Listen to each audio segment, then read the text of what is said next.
Yes, minus 9 on 5. Very good. So now, what are we supposed to do? So now we are to calculate what? F of 2 minus f of 1.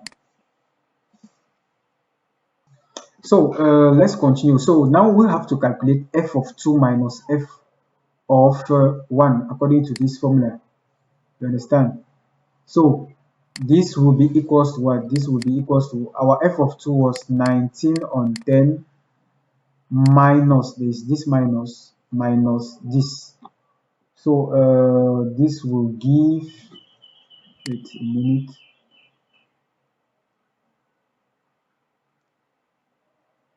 So this will give minus 9 on 5.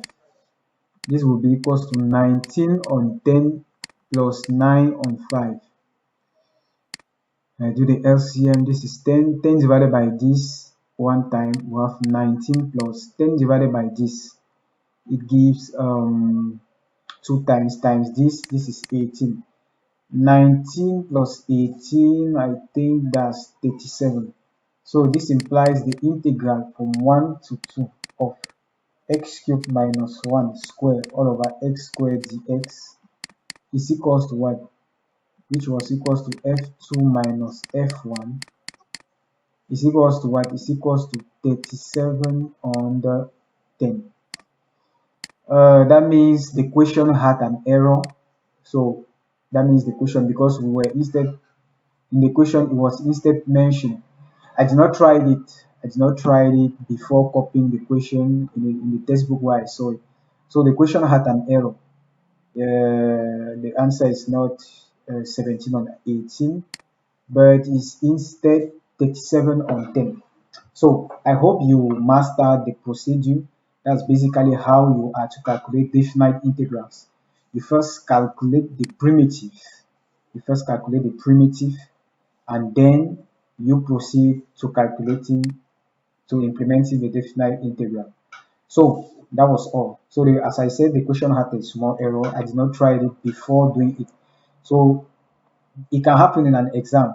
You are asked to prove something, but generally it will be very difficult for that to happen in an exam, because generally those who solve the questions that are given to you in an exam are being solved by the examiners first. So they are not just giving the questions, but it can happen in some exams. It can happen that what you are being asked to calculate, uh, because we are all human beings, what you are being asked to calculate, the examiner, while he was trying it, he also did an error. So we noticed that in this question there was a small error. So this instead what you were supposed, what it gave instead. I hope you master the procedure. So let's do the last question. Let me create new papers. 50, 52, 53, 54. Okay. Okay, let's do the last question. The last question was, if A is strictly greater than 1, that's just a condition they are giving you, and the integral from 1 to A of this is equals to 9 on 8. Show that A is 1.52. So we are to calculate this and equate this to this and find A. So we have the integral from 1 to A of x to the fourth minus 1 over x to the third. So let's do that. Let me go to the next page. That's question. I think that was question. Which question was it even? Question 4. Okay. So the integral from 1 to A of x to the fourth minus 1 all over x to the third dx is equals to what? 9 on 8. 9 on 8 is equals to 9 on 8. And we're asked to show that A equals to 1.52. The condition given was A greater than 1. Okay. What you are supposed to do, you first find a primitive of this. After finding a primitive of this, you will then substitute the boundaries 1 and a, and then equate it to what? 9 or 8, and then find a. Okay, step 1, let's first find the integral of what? X to the fourth minus 1 on x to the third dx. This integral x to the fourth minus 1 on x to the third dx will be equals to what? The degree of the top is greater than the degree of the denominator, so I will divide. But since there is only x cubed here, there is no need drawing the long division sign. So this will be equals to integral of x to the fourth all over x to the third minus 1 all over dx, integral of x 1 over x to the third dx. So this will be equals to what? Integral of x dx minus what? Integral of x to the minus 3 dx. So it implies the integral of x to the fourth minus 1 over x to the third dx will be equals to what? When I integrate this, I have x squared on 2. When I integrate this, I'll have x to the minus 3 plus 1 all over minus 3 plus 1. So this gives minus 2. So I'll have minus 1 on 2. This will be x to the minus 2. So all over x squared minus 1 on the 2x squared plus our constant of integration. So we have already this primitive. So this implies the integral from 1 to a of x to the fourth minus 1 on x to the third dx will be equals to what? F, capital F. This is our capital F here. Capital F of what?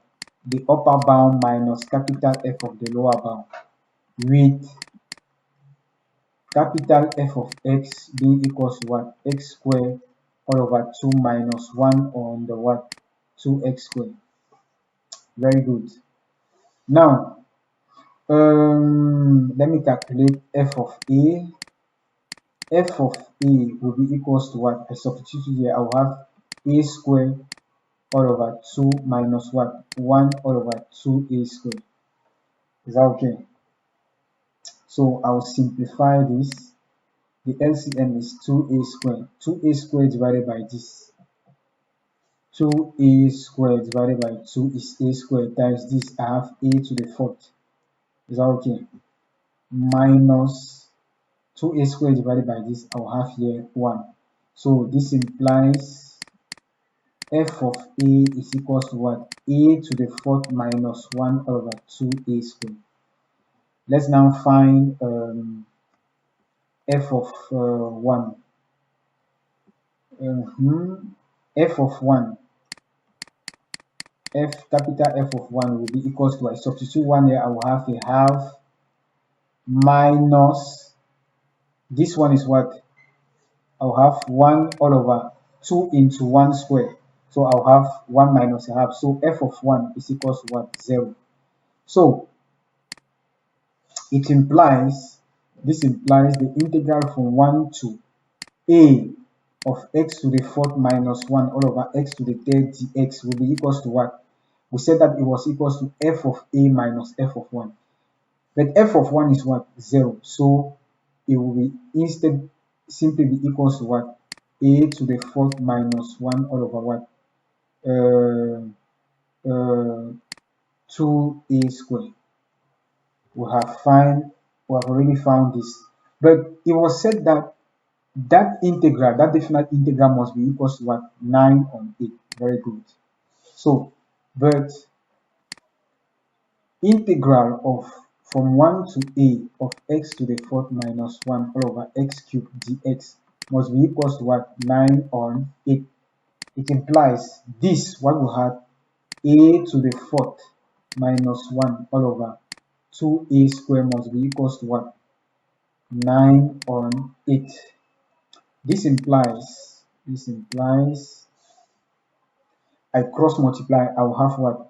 8a to the fourth minus 8 must be equals to what? This times this will give 18a squared. Very good.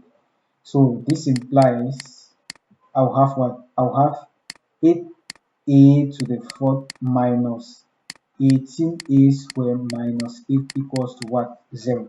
So you have to solve this. So you have to solve this. And remember, they said that the condition here is a must be greater than 1. That's a very important condition. We shall see how to apply it. Now, how are you going to solve this? The best substitution to solve this is you let capital X be equals to, wait, let me write this first. This can be written back as, this implies we're going to have 8a squared, all that square, minus what? 18a squared minus 8 equals to what? 0. So the best substitution to do here is what? I will let capital X to be equals to what? A squared. You understand? So this implies this equation, this implies, let's call it equation 1. This implies equation 1 becomes, let me write this. So I'll write here, so equation 1 becomes, we're going to have 8x squared minus 18. Where we say a squared, we write what? X minus 8 equals to 0. So now we have to solve this. To solve this quadratic equation, the first thing we have to do is what? Find delta.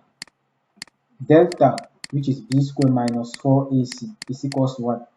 Is equals to, our b is 8, is minus 18, minus 18 squared minus 4 into a. A is 8 into c. Our c is minus 8. Is that okay? So I will have minus 18. So I will have minus 18 squared. Let me calculate it. 18 square minus 18 square is 324. So we are going to have, let me continue here, 324. Here we basically have this and this will make plus. This times this makes 64. We're going to have 64 times 4.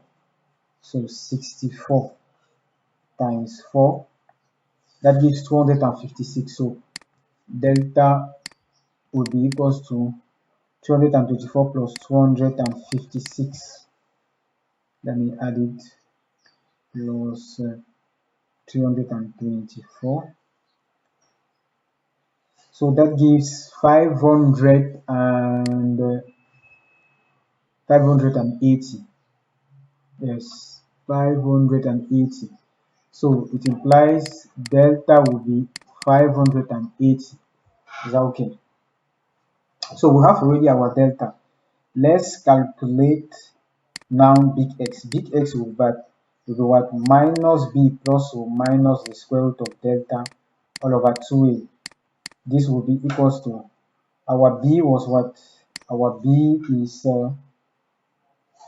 is minus 18. So minus 18, that will give 18 plus or minus the square root of what? Delta is 580 all over what? 2a. Our a was 8. Okay, into 8. So this implies x will be equals to what? I'll have 18 plus the square root of 580 all over what? 16. Or x will be equals to what? Big X will be equals to 18 minus the square root of what? 580 all over what? All over 16. Okay, let's calculate that. This implies x will be equals to what? Let me find the square root of 580.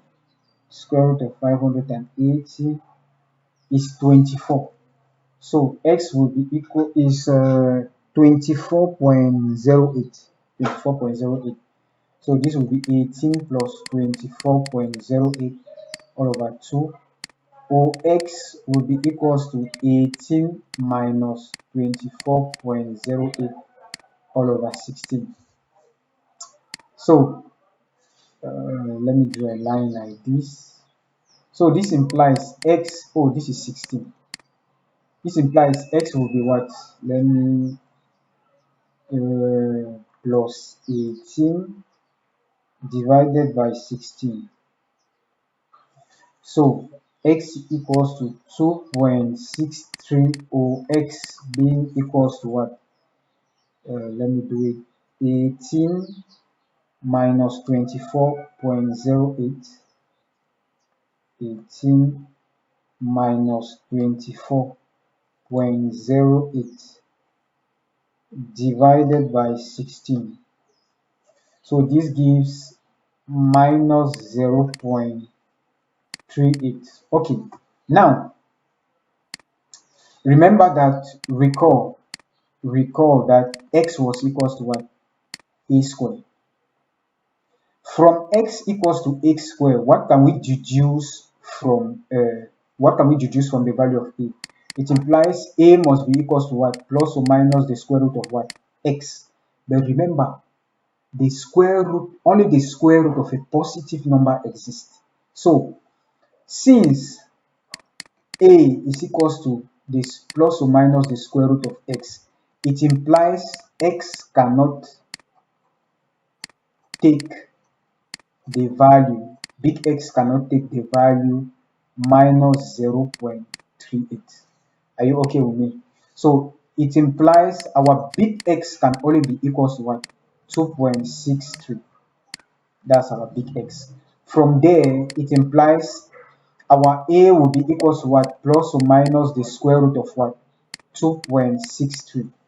So this implies A will be equals to what? So the square root of 2.63, square root of 2.63 is equals to what? 1.62. Yes, 1.62. So plus or minus 1.62. That's our A. But remember something. Remember something. It was said that A must be greater than 1. A must be greater than 1.